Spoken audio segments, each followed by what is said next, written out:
So, welcome to the New to the CCAA for Transportation Agencies round table. We've done this a couple of times, but it's been a while since we've done this, so welcome back if you've joined us.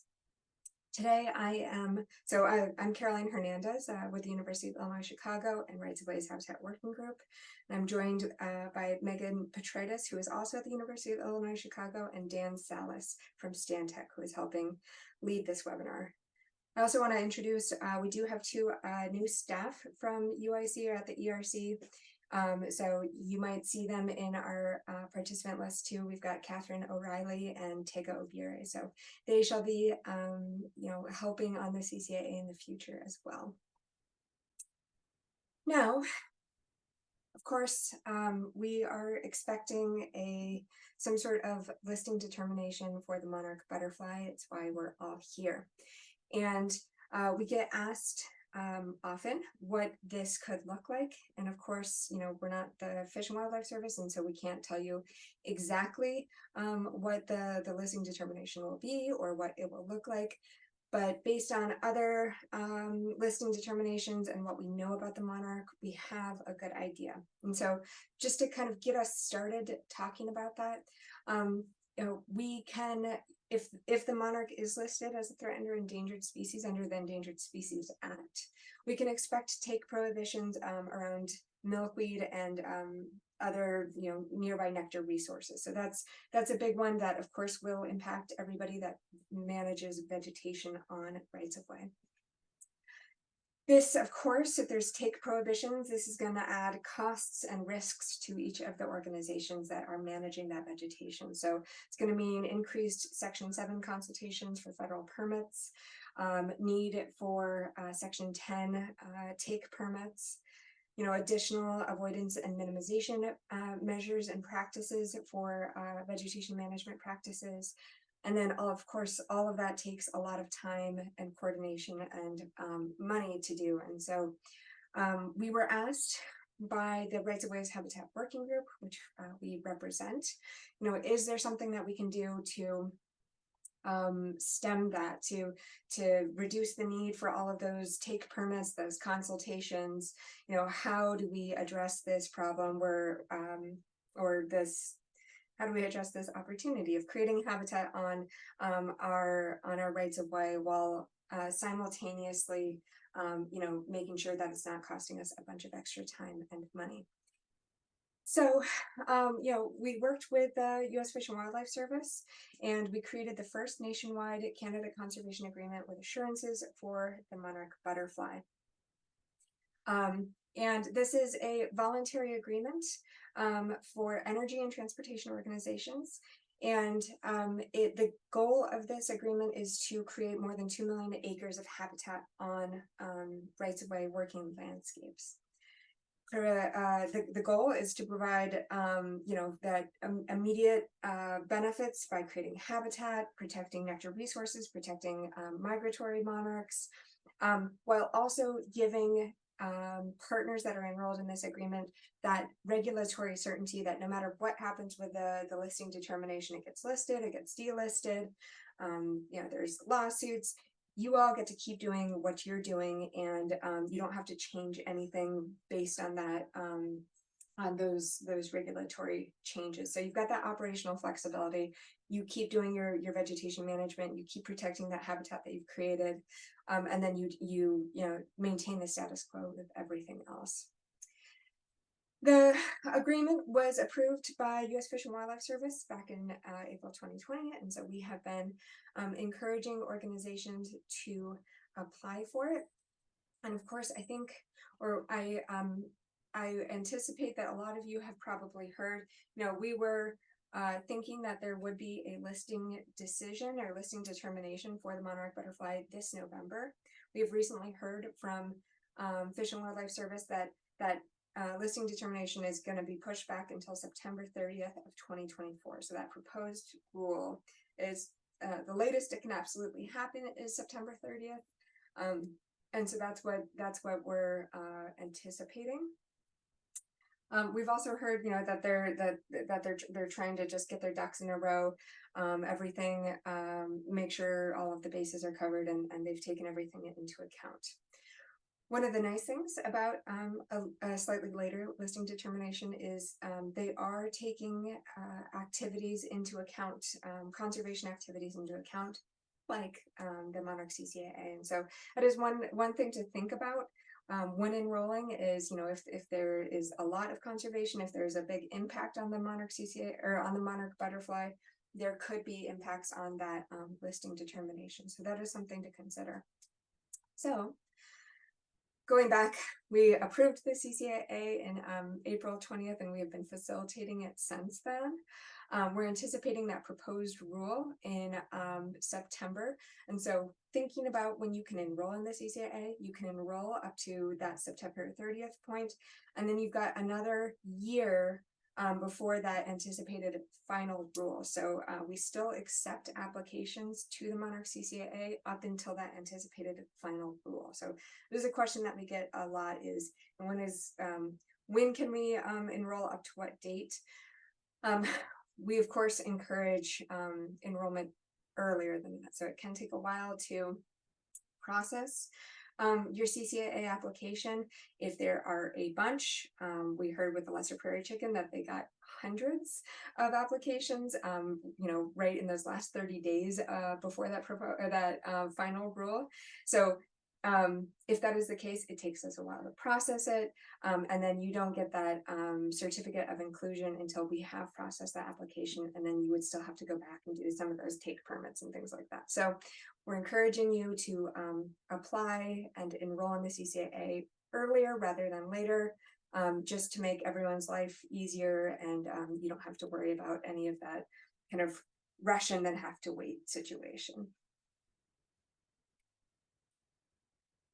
So we have received 44 applications across 38 states since we have finalized this agreement. And I know a lot of you are wondering, okay, we've got 17 transportation agencies that have enrolled. The next question is, which ones? So this is not 17 states. We have had a massive undertaking in Minnesota of a lot of county road agencies that have enrolled, and I see some Minnesota county road agencies on my participant list as well, so welcome. And we are anticipating, or we have heard that there are some West Coast or Southwest applications in the works too. So really looking forward to those and really want to fill out that map. But with this map, I can tell you that the 44 partners have enrolled 5.8 million acres, and they have committed to creating more than 850,000 acres of habitat. So I think it's fantastic work what everyone has been doing, and I'm excited to continue adding to this and to continue making a really significant difference in that habitat. And I see that Arizona DOT will be next, and I cannot wait for that, especially since I'm in Arizona, and so I really can't wait for that representation. Okay. I'm going to turn it over to Megan to talk about how the CCAA works. Thanks, Caroline. So high level, how does the CCAA work, and what does the CCAA look like on your end if you were to enroll? So the first step would be to enroll, meaning determine what lands you want to enroll, gather any internal approvals you need, determine if enrollment is right for your organization, and then submit your application, which does include a couple attachments as well, your maps, your species list. And at that time, when you submit your application and we start to review that application, you'll be also required to pay your administrative fee. So once UIC and Fish and Wildlife Service has approved your application, then comes implementation. So after that, you'll be implementing and tracking what kind of conservation measures you're applying to your adopted acres or habitat acres, we also call them. There's also an implementation plan that you will begin to develop in your first year enrolled into the Monarch CCAA. This will help you have a smooth transition as the years go by and as new people come and go, and also give us an idea how your implementation is going, and if we have any adjustments we think you should make. And also remember to communicate with any responsible parties in your organization, so your vegetation management team, your other teams, any contractors needed to have a smooth implementation as you work to make the Monarch CCA a part of your organization and part of your vegetation management strategy. Another requirement of the CCAA is monitoring. So on a yearly basis, based on those adopted acres, you'll have a certain number of plots that you need to monitor, and you'll be monitoring these for milkweed stems and nectar plant covers to see how well the CCAA is working. So you'll, on a yearly basis, conduct that monitoring, ideally in the growing season, and compile those results and submit those to UIC during annual reporting time. So that is kind of the last big thing to worry about with being part of the CCAA, outside of implementing and monitoring, is submitting your annual report. So this is a report that's due at the end of January every year that you are enrolled in this program. So this annual report details out what you were able to accomplish this in the past year, how did things go, submit your monitoring results, and this is also a good time to maybe amend or change your enrolled lands as needed. So if you bought and sold land in the past year, if you decided you want to expand your enrolled lands, this is a good time to do it during annual reporting time.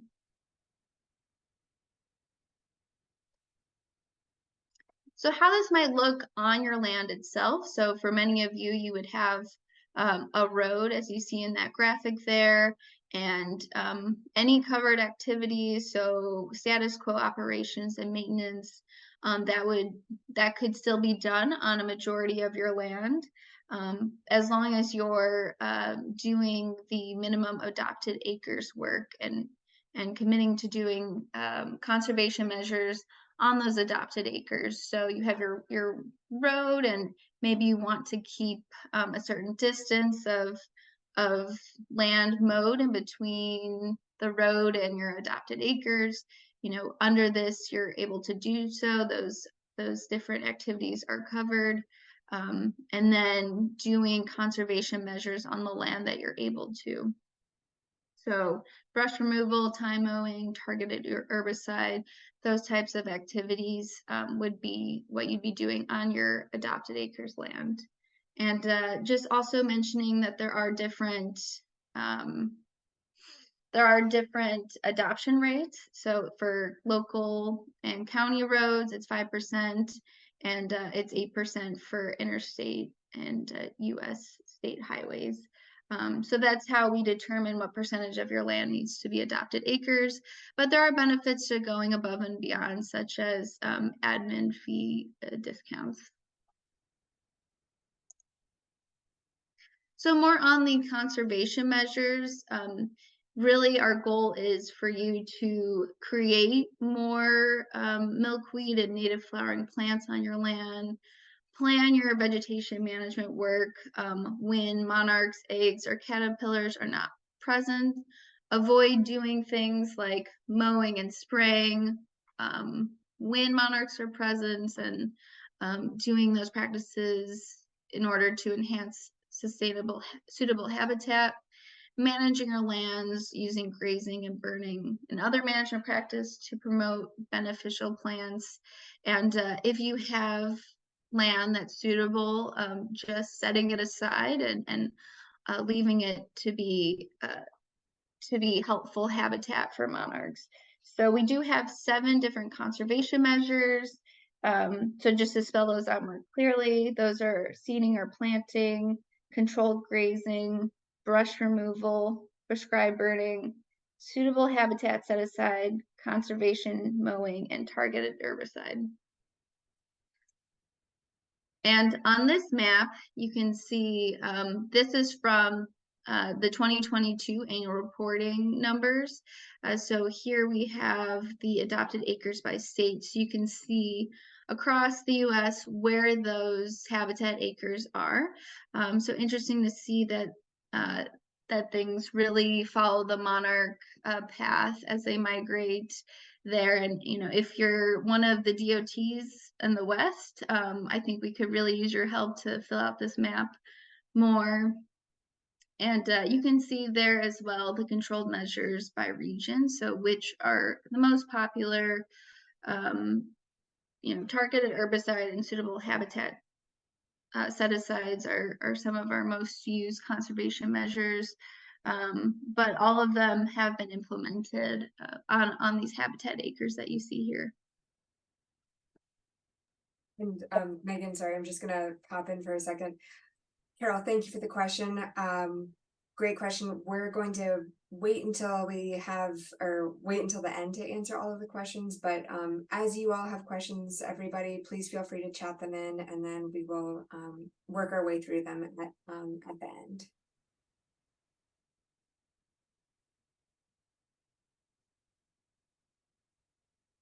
So a bit more on what kind of monitoring is required in the Monarch CCAA. So I mentioned that for your monitoring, you'll be collecting milkweed stem counts and nectar plant coverage percentages.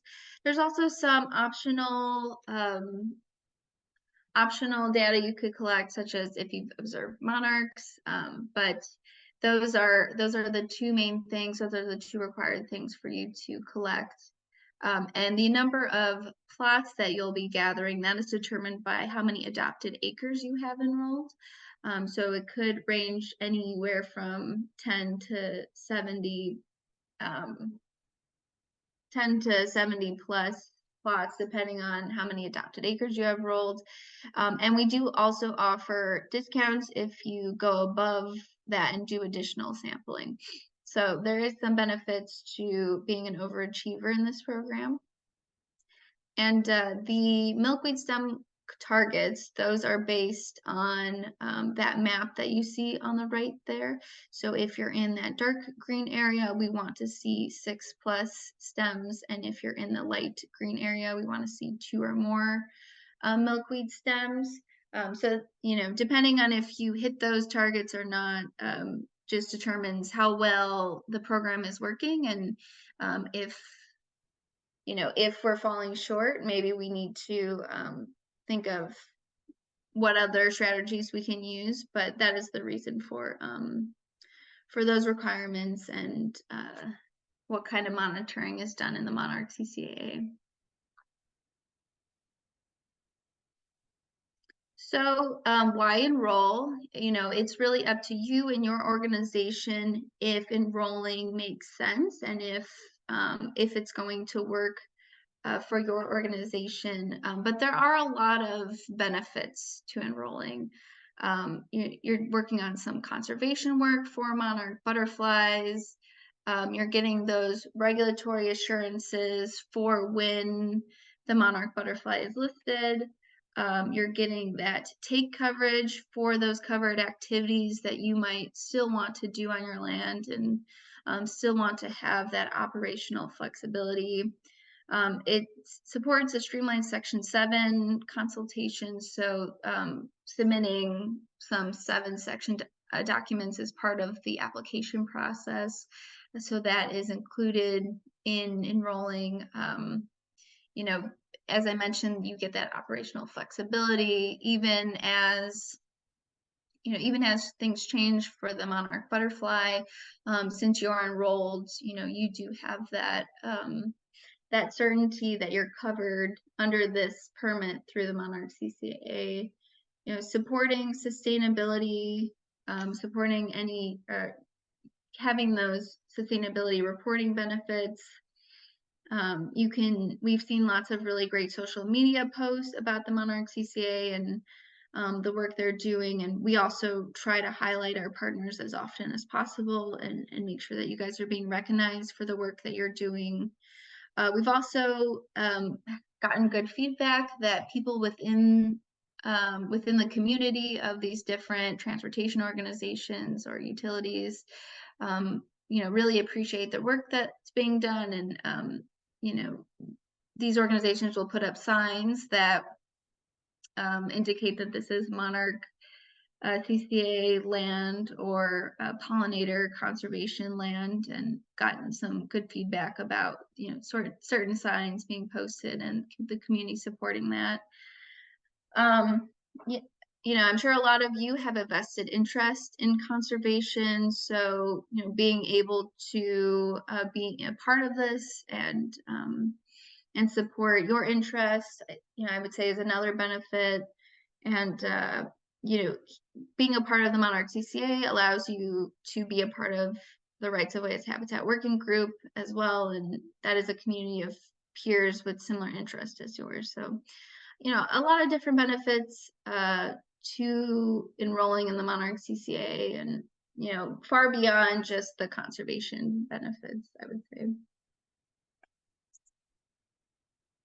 So the key takeaways that benefit DOTs is streamlining the regulations that come up with listed species concerns, and making sure that we're leveraging a positive perception of vegetation management, building support and earning credit for the positive efforts that you're already doing. I'm sure, there is in a lot of your organizations and in your vegetation management plans, a lot of the conservation measures that we've mentioned here today. So getting some sort of tangible credit for that work that you're already doing. We've got a lot of feedback when putting the Monarch CCA together that these conservation measures do closely align with ongoing vegetation management activities. So these are things that should hopefully be easy to weave into the management strategies that are already in place at your organizations. There is usually a reduction in vegetation management costs because you're mowing less and leaving land aside more and doing more targeted herbicide work. So there has been known to be a reduction in vegetation management costs with this strategy of management. And enrollment is strong. So it is expected to increase over the next year as we get closer to that proposed listing date. So making sure that you get your application in as soon as possible will better ensure that you'll be covered when the Monarch gets listed. And we've also seen that participation has motivated a lot of organizations to go above and beyond, and not just do the vegetation management work and monitoring that's required, but committing to even more adopted acres, more monitoring, educational events, things along those lines. So that's what we would say are the top 3 takeaways or 6 takeaways from today's presentation. And I'll turn it back over to Caroline. Thank you, Megan. Okay, so I'm seeing some questions into the chat, and we'll start working our way through them. Again, this is meant to be kind of a roundtable discussion. Feel free to chat them in. If you want to clarify anything that we're talking about, feel free to unmute and do so. We've got about 40 people here, so not everyone unmute at once, but want this to be a discussion as much as possible. The first question that we have is, does it have to be roadsides? Tennessee DOT has planted 30+ acres of pollinator meadows at the Welcome Center and partnering with state parks. That's fantastic to hear. I love that. Does not have to be roadsides. The lands that you are enrolling need to be associated with energy or transportation lands, and so right-of-ways and working lands. And so those enrolled acres can be things like welcome centers, And then if you're partnering with other organizations, as long as you have that management control over those lands, that's something that, and they're associated with energy or transportation, then they can be enrolled. Carol, does that answer your question? Yes, thank you. Okay, excellent. All right, the next question. For enrollment, can you exclude the pavement and forested areas from your enrolled lands, since these areas reasonably wouldn't have milkweed and you wouldn't need protection? Can the enrolled lands only include land that would potentially include milkweed? And Dan, since you haven't gotten a chance to talk, I'm going to turn this one over to you. Great, thanks.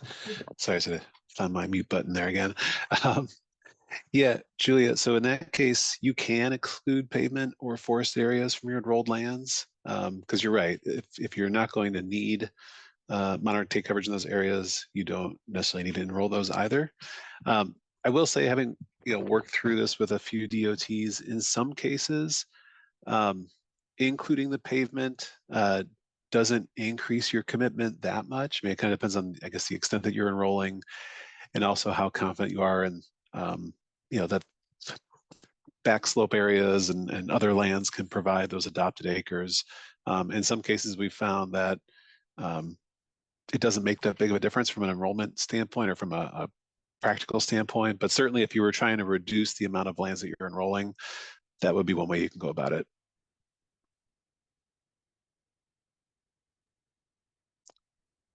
Does that answer your question, or is there other follow-up on that you'd like to have addressed? No, that makes sense. Thank you. You bet. Okay, the next question is also a good one. You guys are asking great questions. Seeking clarity on the deadline to enroll. If we submit our completed application by the listing date, are we covered, or does our application need to be reviewed first before we are covered? Fantastic question. So yes, you can submit your application up until September 30th, or about I think 30 days until it's actually executed. But it does take us time to review the application. Fish and Wildlife Service needs to do their Section 7 review of the application.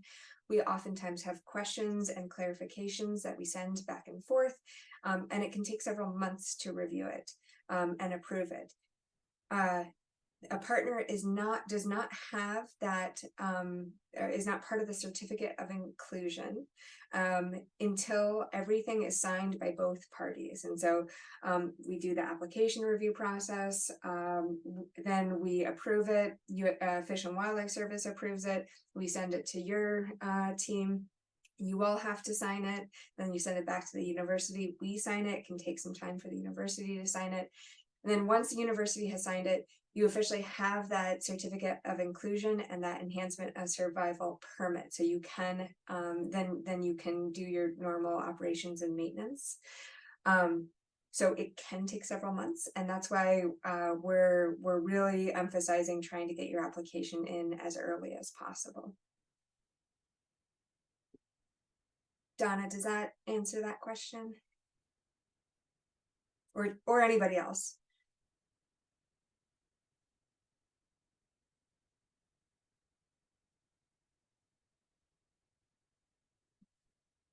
If it doesn't, feel free to unmute at some point. Okay, Adam, thinking of how to explain this to the executive who have a million things to keep track of and want a very brief answer on why.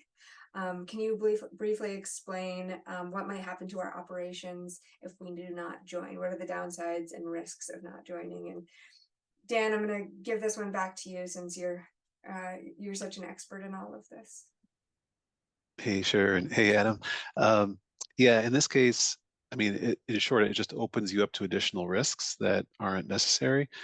So at this point, most people are expecting some form of listing when the decision comes out next year. Going back to what Caroline said, of course, we don't know that. But if you think back to 2020, Fish and Wildlife Service said it warrants listing, but they were precluding it for their needs. Now they're up against a court mandate to have that decision by end of September next year. So when you look at the monarch population since 2020, when they made that decision, it hasn't really changed in any great difference. And so if that logic that they used before holds, you would expect it to then be a listing. So if you wait, you're only exposing yourselves to more delays, more uncertainty, and potentially risking take under your standard operations and maintenance if that involves, you know, areas that have nectar plants and milkweeds. So hopefully that's brief enough. It just opens up additional risks that you don't need. So enrolling is a low risk, you know, low cost way to just make sure you have coverage and maintain operational flexibility.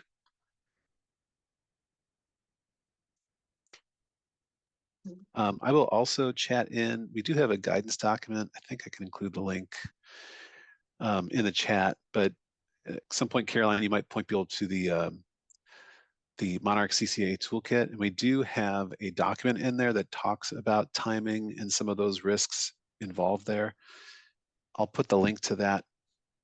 Thank you. I'll put a link to this particular document in the chat, and that might be helpful to you, Adam, might be helpful to others as well. Thank you, Dan. You bet. And Dan, I was going to ask you to answer the other one since it's pretty nuanced. So seeking clarity on covered activities, upgrading state highways when improvements are substantially within existing highway right-of-ways. Can you define substantially? Yes. Great question.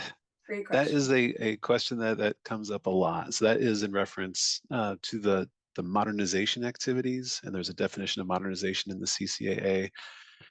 And so that essentially includes activities that are repair, replacement, upgrading of activities. And it does use that term that occur substantially within the footprint of existing infrastructure and or the accompanying lands that support that infrastructure. So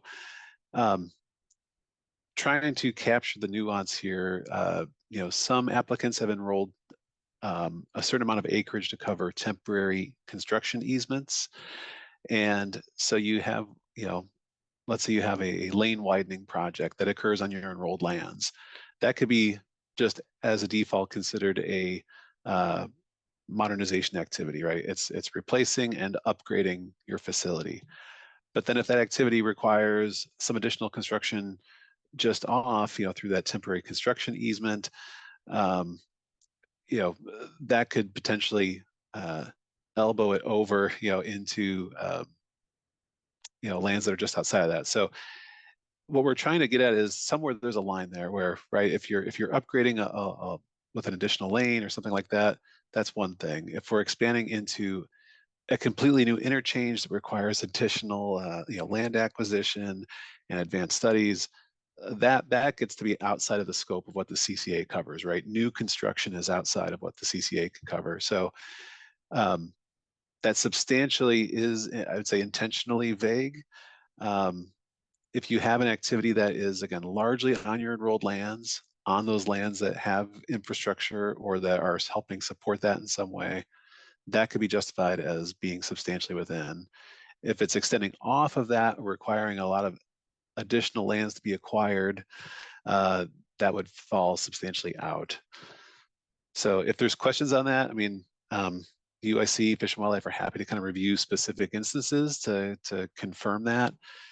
But yeah, unfortunately, we don't have it really seems to be scenario specific when we've reviewed that in the past. So there's not a quick answer for that, sorry. Thank you, Dan.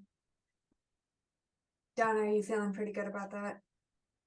Yes, that helps a lot. Thank you. I think I understand the intent there. And just speaking from my perspective at Maryland, working for our State Highway Administration, we do a lot of modernizing highways, and there's oftentimes some minor strip right-of-way take. And I kind of am getting the sense that that would be okay and would be covered. It's just anything that is a little bit more an increased right away, not just a minor strip, but like maybe whole parcels or something might not be considered acceptable. But yeah, we'll certainly follow up with our Fish and Wildlife folks. Thanks. Great. Okay, next question is it true that the incidental take permit only applies to enrolled lands? For roads not enrolled, we would need to do a separate section 7 consultation. Megan, you wanna tackle that one? Sure. So yeah, the permit and the certificate of inclusion is only giving you coverage for those lands that are included in it. So included on the CI and what is considered your enrolled lands. That being said, once you are enrolled, you can change those from year to year. So if you decide later you want some roads that you hadn't originally included to get that coverage, you can update it. But until you update it, and other roads that are outside of the certificate of inclusion, those are subject to section 7 consultations or any other things that arise from the monarch butterfly being listed. And you would need to get permits for those lands outside of what's on your CI. Does that sound good, Noel?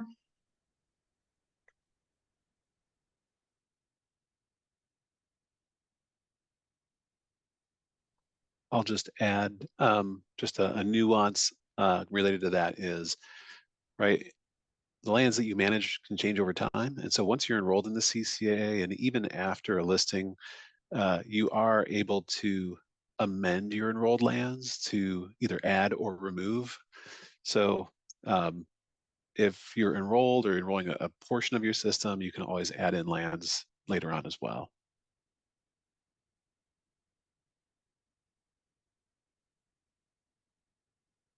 Thank you, Dan. And Dan, since you're unmuted, I've got the next question for you. I've heard that the Section 10 regulations may be changing in 2024 and would affect how CCAAs are implemented. I've also heard that this may not affect the Monarch or DOT CCAA. Do you have any insight into these regulation changes and how could it affect the program? If we are enrolled before the regulation changes, would we be grandfathered into the CCAA?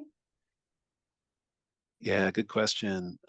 Yes, so Fish and Wildlife proposed updates to Section 10 regulations, which is what governs agreements like CCAAs or safe harbor agreements or habitat conservation plans. And yes, those have been proposed. There was a public comment period for that. UIC actually provided comments on those regulations. And so yes, we anticipate to see those updates here sometime soon. What we've heard thus far, and of course, there's always sometimes differences between proposed versus final, but what we've seen in the proposed, and I guess we haven't heard indications otherwise, is that yes, pre-existing CCAAs, safe harbors, HCPs won't be required to change based on the changes to that to those regulations. That really only affects future agreements, and then it would also affect if we were revising or amending agreements down the road that were pre-existing. So, so yes, for the Monarch CCAA, we don't anticipate that affecting, that agreement in any way. You're still able to enroll in that, as written in the CCAA. We are watching that though closely. As many of you know, we also have a companion agreement we're in the process of developing right now for at-risk bumblebees. So that's covering a suite of bumblebees, many of which also, of course, overlap in monarch habitat. So there's many things that you're doing in the Monarch CCA that would apply under that agreement. And that will still be in development as those regulations become final. So we are in conversation with the service around that agreement to see how or if that might affect the scope of that. But yes, for the Monarch CCAA, you don't have to worry about that there. Great, thank you. That's great to hear. And maybe Megan can put well, Megan, would you put the CCAA toolkit in the chat, and then you could also put the Bumblebee webpage in the chat too, since we've got it available. Yep, sure thing. Thanks. The next question that we have is there a fee schedule? And since I've been foisting off my responsibilities on others, I'll take this one. So Megan mentioned, let me just pull this up, that we do have an administrative fee. So when you apply to the CCAA, there is an administrative fee that you pay once you receive your certificate of inclusion. And it is then we have an annual administrative fee to continue the upkeep of the CCAA, continue reviewing those applications, and providing resources for participants. And so that fee ranges between, typically it ranges between $5,000 a year if you're enrolling a very small amount, to $20,000 a year if you're enrolling a bunch of acres. But on average, people are paying about $12,000 a year. Megan also mentioned that you can receive discounts, so you can get up to 30% discount on a yearly basis. So when you are submitting that annual report, you can also report on the supplemental measures that we've outlined that you can get those discounts for. So if you're going above and beyond and have a bunch of extra adopted acres, if you're doing extra monitoring, if you're doing if you've got invasive species, best management practices, things like that can get you up to a 30% discount on that administrative fee. So that is one option. Any other questions about that admin fee before we go to the next one? Feel free to unmute too. Okay. Follow-up question about adopted acres, if it could be off-site state-owned land, like on land that is owned by this state. I guess I'm not understanding that one totally. Yeah, thank you.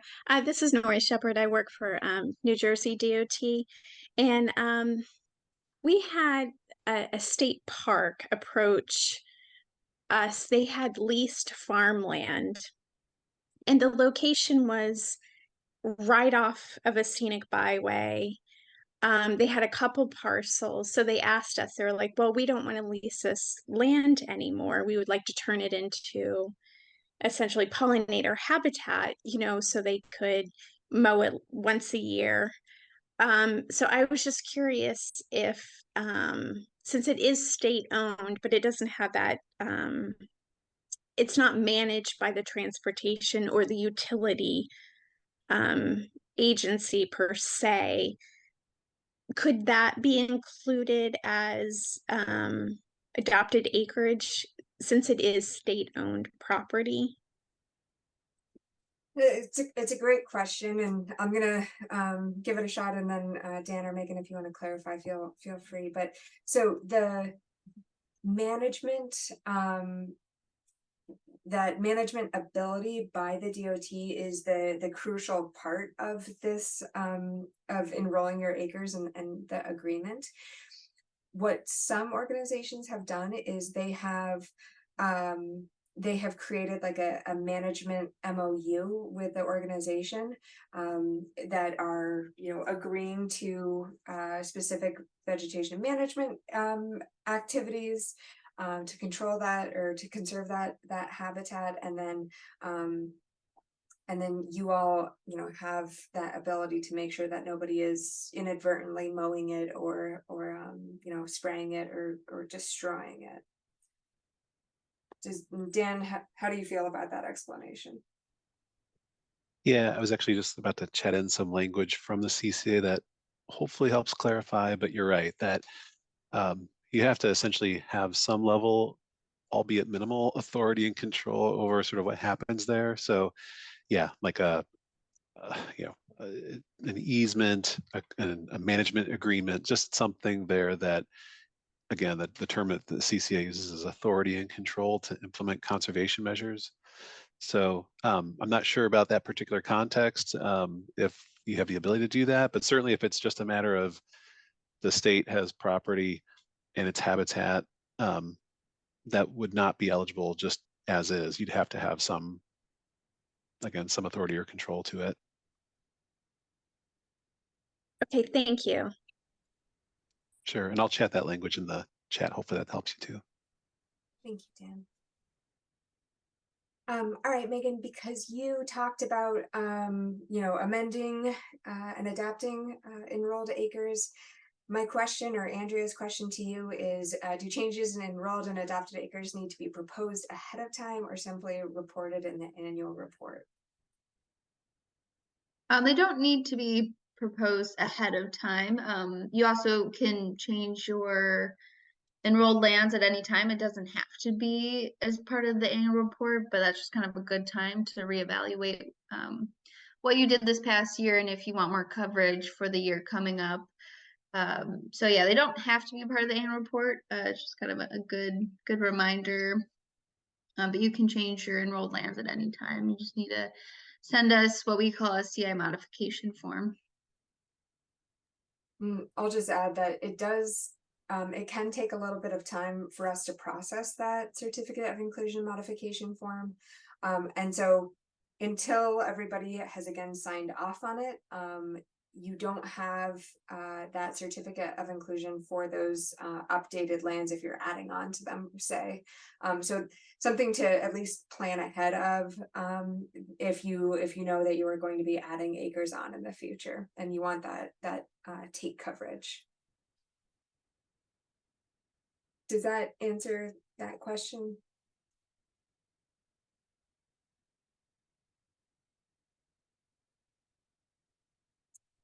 Andrew, I see you're unmuted, but I don't hear anything from you if you're talking. Okay, cool. See your chat. Thank you.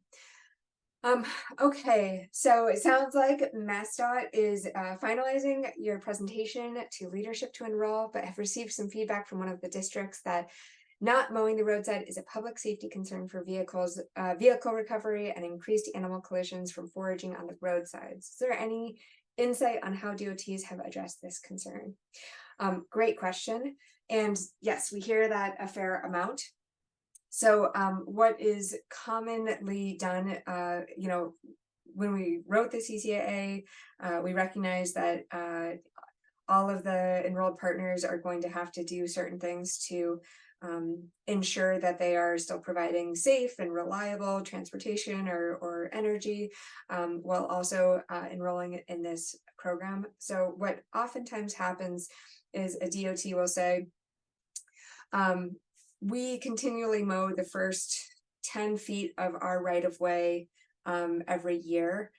Outside of that 10 feet, the rest of that right-of-way on the roadside is what we're enrolling. And so you can plan to have the habitat outside of those mowed areas. And you just make note of that in your application.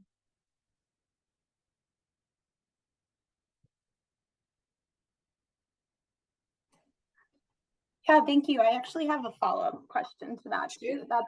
That's helpful. So this one district is giving us a lot of pushback and kind of a separate topic too, just anyways. So their stance is that they want to keep 50 feet from the edge of pavement clear.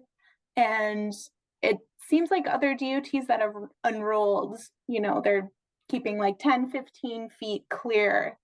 I'm wondering if if there's any like literature I can refer to, or like a case study, or even like put me in touch with like another state that might have run into this problem, if you've heard of anything. Just trying to get all the tools in our tool belt before we make our presentation so we can finalize everything. But any advice would be helpful with that. Yeah, that's a great question. I'm pulling up, let's see here. So, sorry, let me do a new share really quick. I was just gonna pull up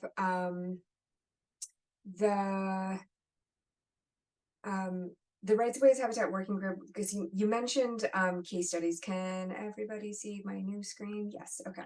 Yep. You mentioned case studies. What we do is we've got under conservation benefit agreements where you can see, the Monarch CCAA overview and the Bumblebee overview. We also have webinars and case studies where organizations have specifically presented about their experience enrolling in the CCAA, and you know, they'll present about different activities and different things. And so Ohio DOT has presented, and then you can sort by transportation agencies, and so that's one way of you know, finding other organizations you know, talking about their experience in the CCAA. And you know, the Rights of Way is Habitat Working Group is a community, and you know, if there is another DOT that you want to reach out to, we would be happy to put you in contact with somebody too. So say you see somebody's presentation and you know, want to talk to them further, we'd be happy to put you in contact with them. So I guess, Dan, can you think of any like written case studies about right-of-way management or you know, roadside management that's not 50 feet on either side?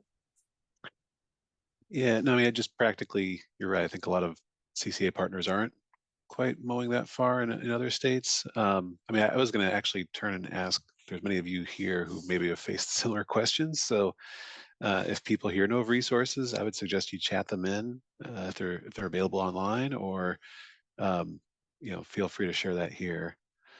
I mean, certainly, yes, some clear zone mowing is helpful to give some additional time to, you know, see and avoid animals that might be, you know, coming into the roadway. But you know, 10, 15 feet versus 50, I'd have to do a little research. I know that's a topic that I think there's been some work done on. So we can maybe follow up on that. But certainly welcome other people's experience or input there. Thank you, Nori. I also, and Sean, please forgive me. Sean from Stern County, I know that Minnesota DOT has a lot of resources on their website about enrolling in the CCAA for you know, county highway associations. But if you are available and around and have anything that you could share with us from Minnesota DOT's website, I think that would be a really good resource as well. I'd have to do some research, but I can see what I come up with before the end of the presentation. So. Thank you. I'm sorry. Yep. I did not warn you at all about putting you on the spot for this.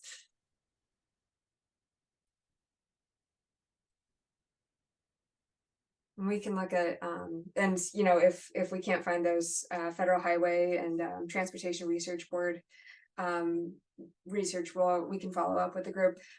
The other thing I was going to mention is we have our resource library, and so we've got a bunch of case studies and best management practices that you can sort through and might be able to find something there as well. Okay, the next question. Going back to the enrolled lands question, do you recommend that a DOT enroll more land than cut back if needed?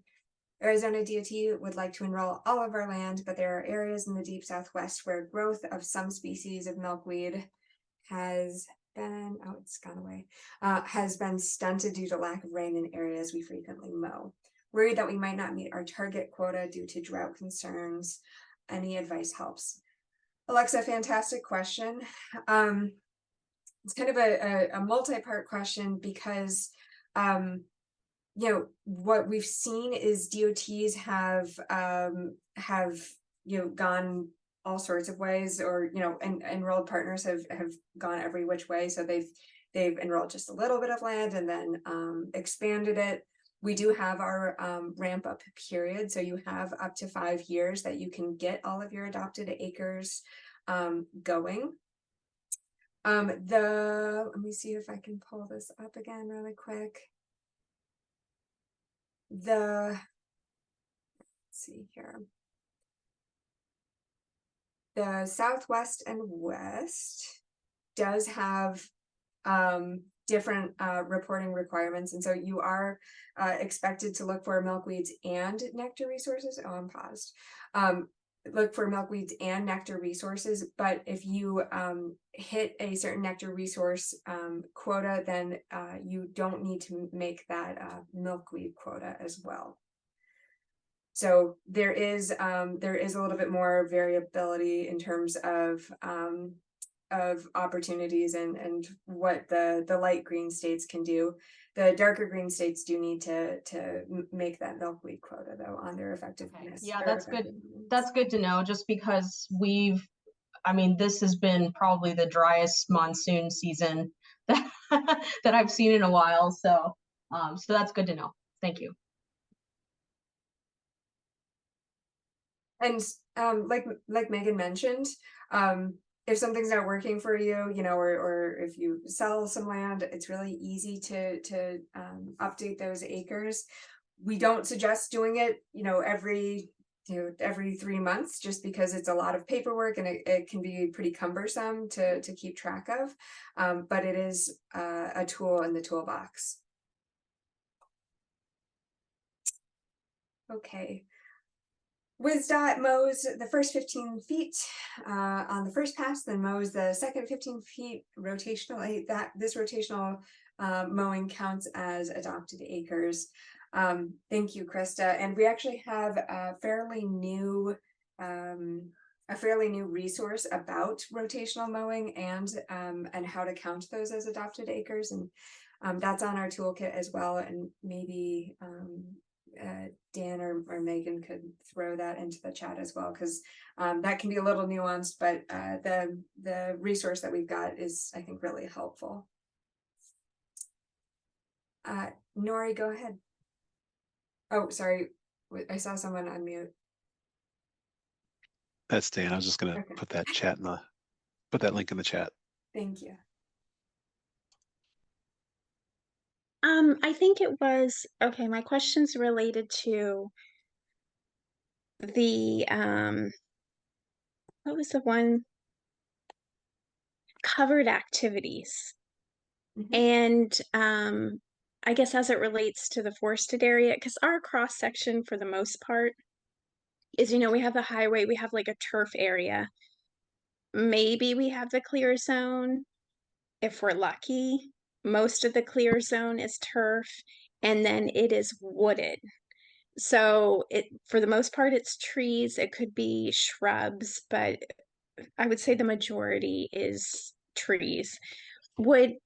So I guess my question is, would the covered activities, if there is capital, sorry, my daughter just came in. If there are capital improvements, I'm gonna have to type it in. Sorry about that. No worries. No, Dan, go ahead. I saw you on mute. Don't be shy. No, I'll wait till she chats it in, and then we can respond later. Okay. I see a question about the 5-year ramp up period. So Noel, you have the option. So your adopted acres get automatically calculated based on your enrolled acres. And so you've got a certain percentage of acres that you need to have your conservation measures on. Obviously, we know that it can be really challenging just to get all of your ducks in a row, all of your vegetation managers on board. So you have 5 years to hit that minimum adopted acres target. And you outline that ramp up period in your application. When we are reviewing your application, we look to see if it makes sense. Like, you can't say, oh, we're not adopting acres for the first 4 years, and the last year we're going to adopt all of the acres.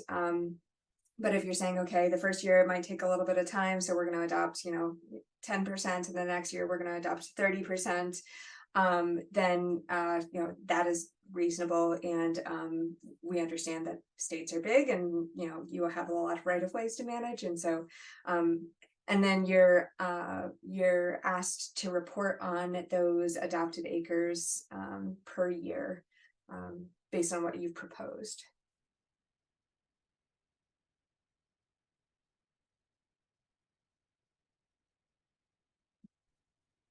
Does that help, Noel?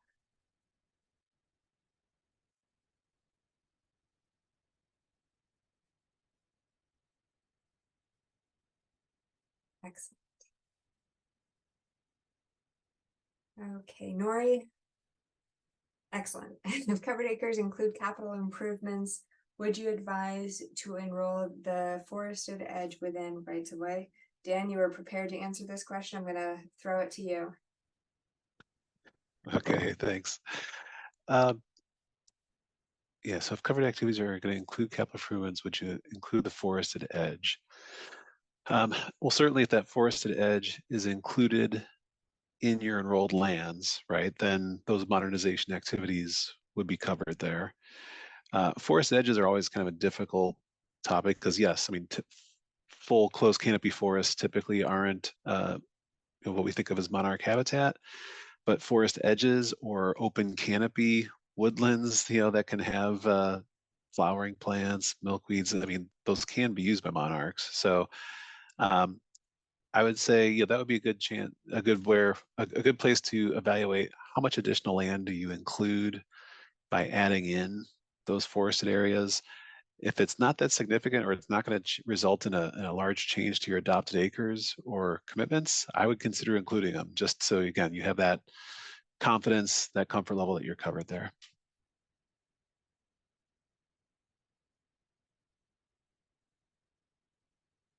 Thank you, Dan. Okay, I am seeing that we're over time, but I'm also seeing that most of you are still on the call. I'm gonna have us answer just one more question. If you are inspired and have other questions that you want to ask, feel free to chat them in and we can follow up by email. I'm also going to put this up here just while we answer this last question. So feel free to reach out to any of us. Go to our website. And this is, one roundtable. We love talking about the CCAA. You can't get us to shut up. So feel free to reach out, schedule a call. We could talk about it all day. We'll get on with your administration and talk to them about it. Let us know how we can support you and how we can answer those questions, and we'd be happy to do so. Okay. Last official question is, have DOTs/utility companies created their own CCAA? Have they shared advantages of doing this versus going with the existing CCAA? Off the top of my head, I know that PennDOT had a conservation agreement with their Fish and Wildlife Office. And so oh, thank you, Sean. Excellent. So also Sean just put in the information that Minnesota DOT has for their vegetation management and their roadside counties. But Dan, I'm trying to think, can you think of any other DOTs that have conservation agreements? And why they might be doing that? Besides, I know it takes a long time to create a CCAA. Yeah, and the PennDOT one is the only one that I know of offhand. I don't know if we have anybody from PennDOT here that could speak to that, but I think in general, what we've heard is, yeah, I mean, it certainly takes additional time, additional cost to kind of, develop it on your own. I think that's one of the attractive things about the Monarch CCA is that it's just there to enroll into.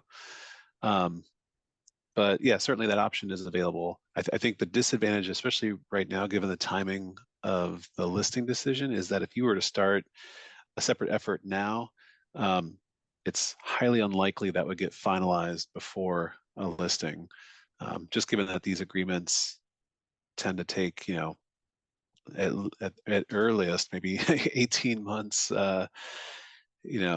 Typically it's more like a 2-year timeline to get it completed.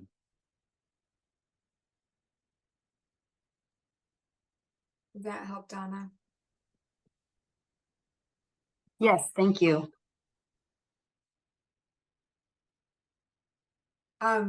Thank you again, Sean. I appreciate you letting me put you on the spot and you sharing these links. I think that they'll be really good for everyone to check out. Thank you, everybody, for joining us today and staying after, and for your fantastic questions. We had a bunch of back pocket questions, but we didn't even need them. I will send out the slides to this group, and if there's anything else, any other questions, any other meetings, anything that you all need from us or would help you all, please feel free to reach out. And Dan and Megan, thank you so much for joining me.